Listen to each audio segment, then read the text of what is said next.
Bom dia, Nutrilovers! O seu podcast de nutrição descomplicada.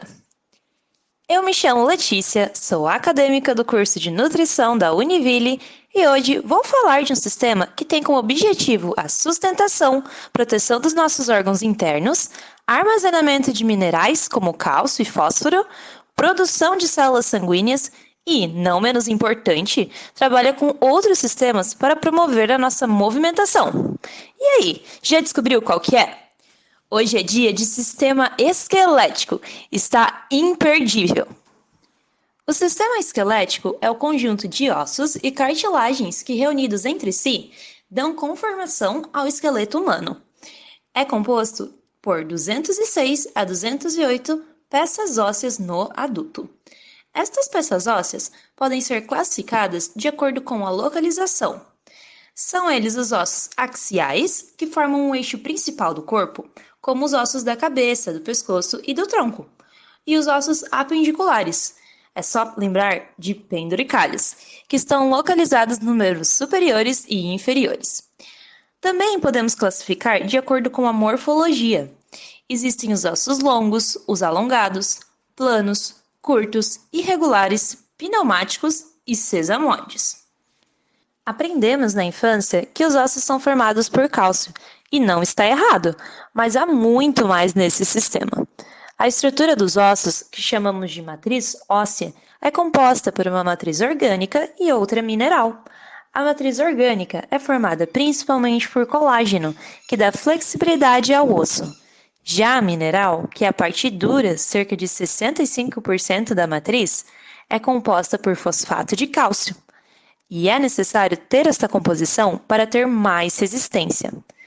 A parte dura calcificada do osso é composta por dois tipos de estrutura, a compacta e a esponjosa, que possuem disposições diferentes, mas com os mesmos elementos.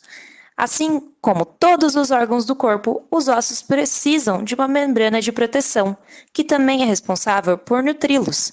Em nossos ossos temos duas, a externa, que é o periósteo, e a interna, que é o endósteo. Ambas são formadas por tecido conjuntivo e contêm células osteogênicas.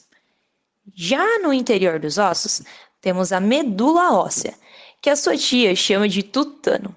A medula óssea é formada por tecido gelatinoso e é nela que são produzidos os componentes do sangue. Por causa disso, o sistema esquelético também tem função de hematopoiese. E hoje vamos ter convidados especiais aqui no estúdio conosco. Para explicar melhor sobre como os ossos são formados e como ocorre o desenvolvimento, chamamos aqui as células do tecido ósseo, osteoblastos, osteócitos e osteoclastos. Bem-vindas ao nosso podcast, meninas! É uma honra recebê-las. Eu sei que a agenda de vocês é bem complicada, né? Afinal, não existe só a formação óssea da fase embrionária à fase adulta, mas até o final da vida vocês trabalham e muito na remodelação óssea.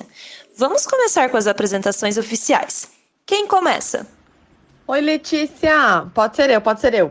Primeiramente, queria agradecer aqui pelo espaço no podcast Bom Dia Nutrilovers, porque as pessoas muitas vezes não conhecem nosso trabalho, né? E é muito bom poder vir aqui e contar um pouquinho da nossa rotina. Muito obrigada por nos receber. Eu sou a célula osteoblasto, sou uma célula muito jovem, ativa, responsável por iniciar a formação da matriz óssea, tanto a mineral quanto a orgânica. Oi, gente. Bom dia a todos e a todas. Eu sou a célula osteócito. Antigamente, eu era igual a nossa amiga animada aqui. Era uma célula osteoblasto. Mas agora a vida passou e eu amadureci. Durante a minha juventude, secretei tanta matriz óssea que ela se formou em volta de mim. Então hoje eu fico no interior das lacunas e sou achatada. Deste lugar, meu principal trabalho é fazer a manutenção da matriz óssea.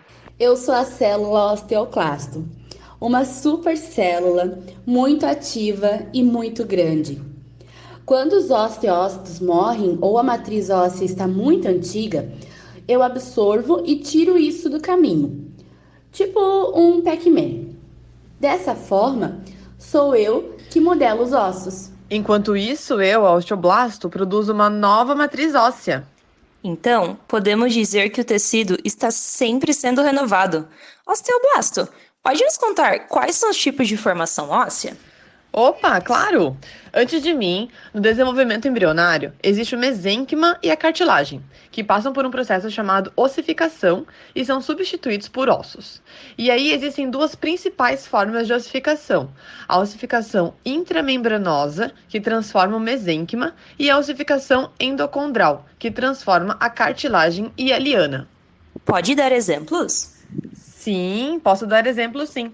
A ossificação intramembranosa vai originar principalmente os ossos chatos, como os ossos do crânio. Já a ossificação endocondrial originará os ossos longos, como o fêmur, por exemplo. E como que ocorrem esses processos? Vocês podem explicar aqui pra gente? No caso da ossificação intramembranosa, as células mesenquimais se agregam e diferenciam-se no meu tipo, os osteoblastos. Primeiro, eu secreto a matriz orgânica e depois os osteócitos começam a depositar mais sais, como o cálcio, por exemplo. Essa etapa é chamada de calcificação. É quando a parte dura do osso começa a ser formada. A gente vai organizando a matriz em um formato esponjoso, que lembra muito aquele chocolate aerado, cheio de bolinhas, sabe? Nesses espaços entram os vasos sanguíneos. E aí começamos a formar a medula óssea vermelha. Enquanto isso, as células mesenquimais que ainda estão lá na periferia se condensam e dão origem ao periósteo. Que interessante, gente! E a ossificação endocondral? Ah, tá. É assim, ó. Nesse processo, eu terei a ajuda dos condrócitos, que são as células adultas do tecido cartilaginoso, sabe? Elas hipertrofiam e acabam morrendo, criando lacunas. Então, uma artéria nutrícia invade essas lacunas. Isso irá incentivar as células progenitoras, que então irão se diferenciar no meu tipo também, as osteoblastos. Neste processo, os vasos sanguíneos irão me nutrir para ocorrer a ossificação. O osso é organizado em tecido ósseo esponjoso, que irá ser modelado para a periferia pelos osteoclastos. A gente trabalha demais, viu? Depois que as minhas amigas aqui fazem a parte delas, eu entro para remodelar e deixar a casa em ordem. Primeiro, eu preciso deixar uma cavidade medular no interior. Para isso, ao mesmo tempo, vou transformando parte desse osso esponjoso em osso compacto. E tenho uma meta clara: estrutura compacta na periferia e estrutura esponjosa no miolo. Durante a vida do ser humano, eu trabalho muito para ir remodelando os ossos à medida que a criança cresce, que o adolescente se quebra, que o adulto entra na fase idosa e assim por diante. Caraca, sempre quis saber isso. E como que é o trabalho de vocês quando o osso é fraturado? Só de pensar já me dá dor. Menina, e se eu te contar que osso não dói? A gente monta a matriz com componentes orgânicos e inorgânicos, mas dessa parte, quando quebra, não dá dor nenhuma. O que dói é a ruptura do periósteo e das suas ramificações nervosas, e também das ramificações nervosas que existem dentro da matriz que a gente cria. No fim, é tudo culpa do sistema nervoso central, guria. Quando há uma fratura em um dos ossos, a primeira coisa que acontece é um intenso sangramento na região. E o sangue vai nos nutrir para começar o nosso árduo trabalho. Primeiro formamos um calo interno, juntando as margens internas da fratura, e um calo externo, cartilaginoso e ósseo, para conter a margem externa. Aí eu entro remodelando tudo. Vamos substituir a cartilagem externa do tecido ósseo e vamos remover e substituir os pequenos fragmentos do osso morto e dos ossos da parte mais próxima à fratura. Inicialmente, esse calo que a gente monta é mole e grande. E aos poucos eu vou trabalhando para deixar o negócio mais bonito e seguro. Vou transformá-lo em um calo duro e a estética vai ficar semelhante ao osso original. Muito legal, meninas! Adorei conhecer mais sobre vocês. E aposto que o público aí de casa aprendeu muito hoje. Vou liberar vocês agora para que vocês possam voltar ao trabalho. E agora vou chamar aqui nosso nutricionista convidado, João Vitor, para contar pra gente onde a nutrição entra em tudo isso. Seja bem-vindo, João! Obrigado, Letícia. É um prazer estar aqui nesse podcast. Eu sou um ouvinte frequente, não perco um episódio do Bom Dia Nutrilovers. Eu estava aqui ouvindo o bate-papo que você teve com as células ósseas e estava pensando em tudo que tem a ver com o nosso campo de nutrição. Vocês com certeza já ouviram que temos que tomar leite para termos nossos ossos fortes, né? Isso porque o leite é uma grande fonte de cálcio. E as células explicaram muito bem que a nossa matriz óssea é formada por cálcio e fósforo principalmente. A quantidade de ingestão diária de cálcio recomendada varia por faixa etária, né? Em média de pessoas entre 19 e 50 anos precisam de 1.000 miligramas por dia de cálcio, sendo que os valores, né, necessários aumentam na adolescência, na velhice e na gestação. Pesquisadores da Universidade de Johns Hopkins, nos Estados Unidos, apontaram que, enquanto dietas ricas em cálcio são benéficas para o coração, a administração de cálcio na forma de medicamentos pode elevar o risco de acúmulo de placa de cálcio nas artérias e de complicações cardíacas. Por isso, o consumo desse tipo de medicamento, que é comum no tratamento de doenças reumatológicas, por exemplo, só deve ser feito mediante a prescrição e acompanhamento médico. Em que alimentos podemos encontrar mais cálcio? A forma mais conhecida do mineral é o leite bovino e seus derivados, como queijo, iogurtes, etc.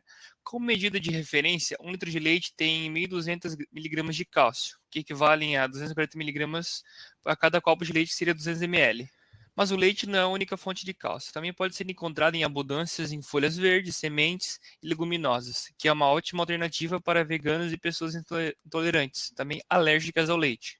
Outros alimentos ricos em cálcio, considerando porções de 100 miligramas, são as sementes de gergelim, que a cada 100 gramas de gergelim temos 825 miligramas de cálcio. As sardinhas de conserva também, que a cada 100 gramas de sardinha temos 550 miligramas de cálcio. E as amêndoas torradas, que a cada 100 gramas de amêndoas temos 237 miligramas de cálcio. Agora, o que acontece quando uma pessoa não ingere a quantidade recomendada de cálcio? O corpo vai tirar o cálcio dos ossos, que é a nossa reserva principal, só que a pessoa vai poder desenvolver osteoporose, que é uma doença muito séria. Uau! Quanta informação importante trouxemos nesse episódio de hoje. João, muito obrigada por compartilhar esses conhecimentos conosco. Com certeza, vou cuidar da minha dieta para não deixar minhas células ósseas desnutridas de cálcio. Esse foi mais um Bom Dia Nutrilovers, o seu podcast de nutrição descomplicada. Um beijo e um queijo e até a próxima!